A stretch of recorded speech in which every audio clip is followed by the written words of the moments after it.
आज हम लोग देखेंगे कुछ इम्पोर्टेंट क्वेश्चन और न्यूमेरिकल। और इसी वीडियो के साथ में हम लोग का ये पूरा एक्सरसाइज कवर हो जाएगा।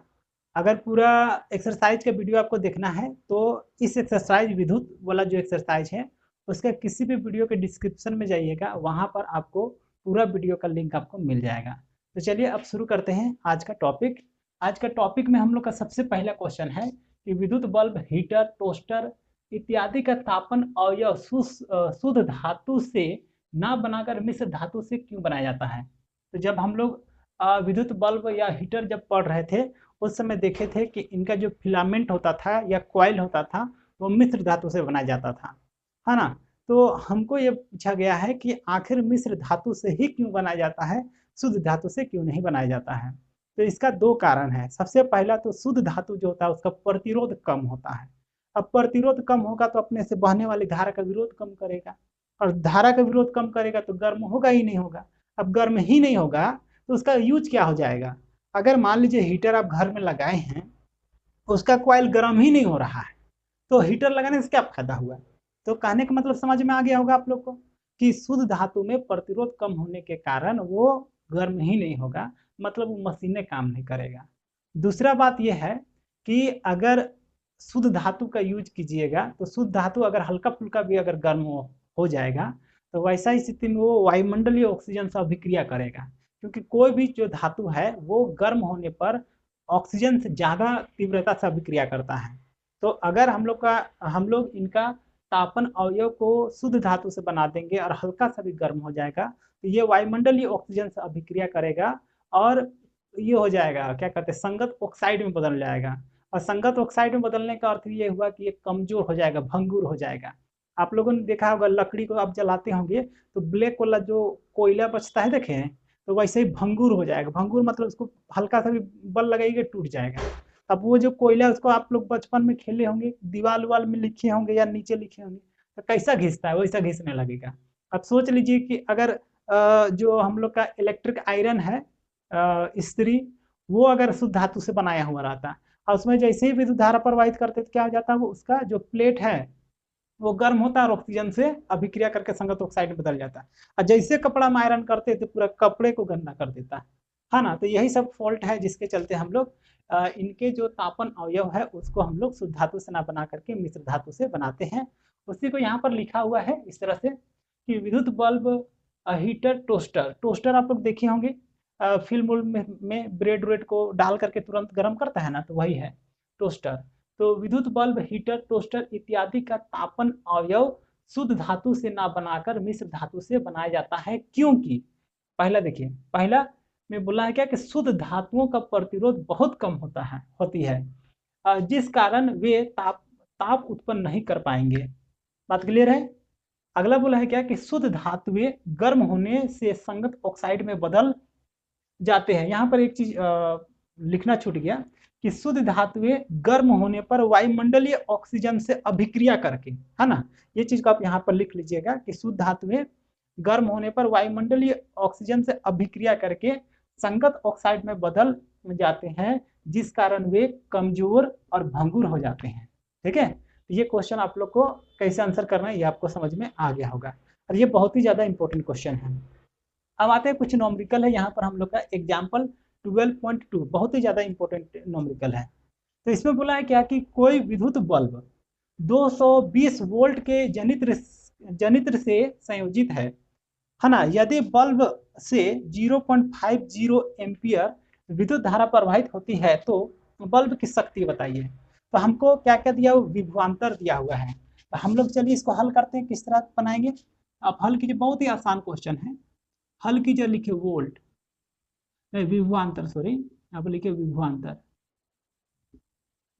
विभवांतर मतलब कि भी ना, भी कितना दिया हुआ 220 वोल्ट, और करेंट, धारा, धारा बोले तो आई कितना है 0.50 एम्पियर है। ठीक है, हमको क्या निकालना है, हमको निकालना है शक्ति। तो शक्ति का फॉर्मूला हम लोग जानते हैं ना, P इक्वल टू होता है एक वी आई या आई भी, पढ़े हैं ना आई भी। ठीक है, हम लोग का बहुत सारा फार्मूला, 3-4 फार्मूला बना था, उसमें एक फार्मूला था P इक्वल टू आई भी। वही वाला फार्मूला यूज करेंगे। तो कितना हो जाएगा हम लोग का, इसलिए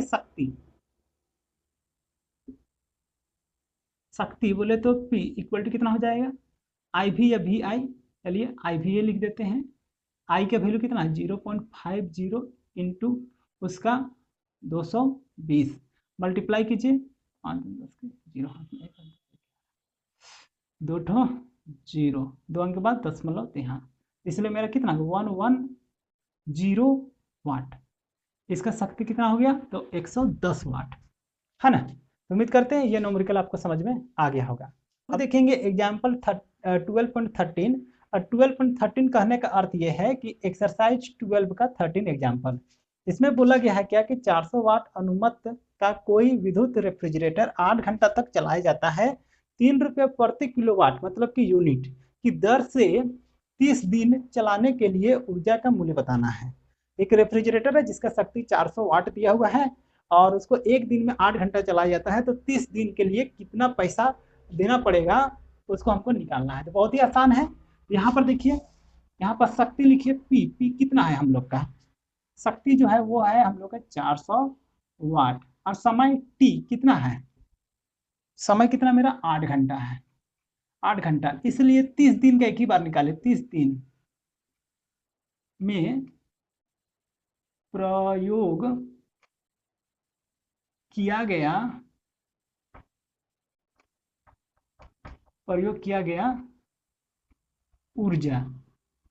और ऊर्जा को कैसे हम लोग मापते हैं, डब्ल्यू से ना, और डब्ल्यू इक्वल टू क्या होगा, देखिए तो पीटी होगा ना, क्योंकि पावर वाला फार्मूला में हम लोग पढ़े P equal to W by T, तो डब्ल्यू इक्वल टू हो गया पीटी, तो इसलिए हम लोग हो गया पीटी। पी कितना है हम लोग के यहाँ 400 है, और टी कितना है तो 8 है। और ये क्या हो रहा है, ये एक दिन का निकल रहा है ना, क्योंकि एक दिन में 8 घंटा चलता है, तो एक दिन में कितना ऊर्जा लेगा वो निकल रहा है हम लोग का। तो एक दिन का, तो हम लोग यहाँ तो लिखे हैं 30 दिन का, तो इसलिए हम लोग को क्या करना पड़ेगा, ये 30 से मल्टीप्लाई करना पड़ेगा। ये है एक दिन का, और एक दिन को हम 30 से गुना कर दिए तो 30 दिन में उपयोग होने वाला ऊर्जा निकल गया। ये कितना हो गया हम लोग का, तो वाट घंटा, या तो घंटा वाट कहिए, घंटा वाट, गुना कर दीजिए कितना हो जाएगा, 4 × 12 12 × 96 क्या ठो 0 3 ठो 0 वाट घंटा। अब हमको बताया मूल जो है वो किलोवाट घंटा में पूछा गया है ना, तो इसलिए हम लोग इसको जो है वो किलोवाट घंटा में कन्वर्ट करेंगे।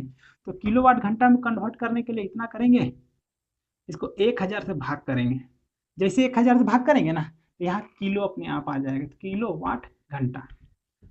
तो ये कटा मेरा 3 ठो, तो हो गया मेरा 96 किलो वाट घंटा, मतलब 30 दिन में वो है वो 96 किलो वाट ऊर्जा का प्रयोग करेगा।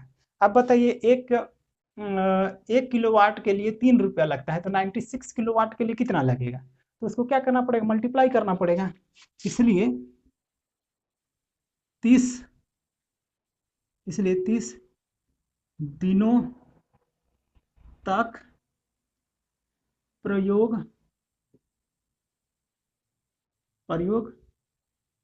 ऊर्जा का मूल्य कितना हो जाएगा, ये जो 96 है उसको 3 से मल्टीप्लाई कर देंगे, तो गुना कीजिए, ये हो जाएगा रुपया में 3 × 6 = 18 के 8 हाथ में 1 तो 28, कितना रुपया 288 रुपया देना पड़ेगा। तो उम्मीद करते हैं कि आज आप लोग को ये समझ में आ गया होगा। और जैसा कि मैंने पहले बताया कि इस तरह से हम लोग का ये एक्सरसाइज कंप्लीट हो गया। और अगर इस एक्सरसाइज के किसी भी वीडियो को आपको देखना होगा तो किसी भी वीडियो के डिस्क्रिप्शन में जाइएगा, पूरा एक्सरसाइज का लिंक आपको वहाँ पर मिल जाएगा। तो आज के लिए इस वीडियो पर इतना ही।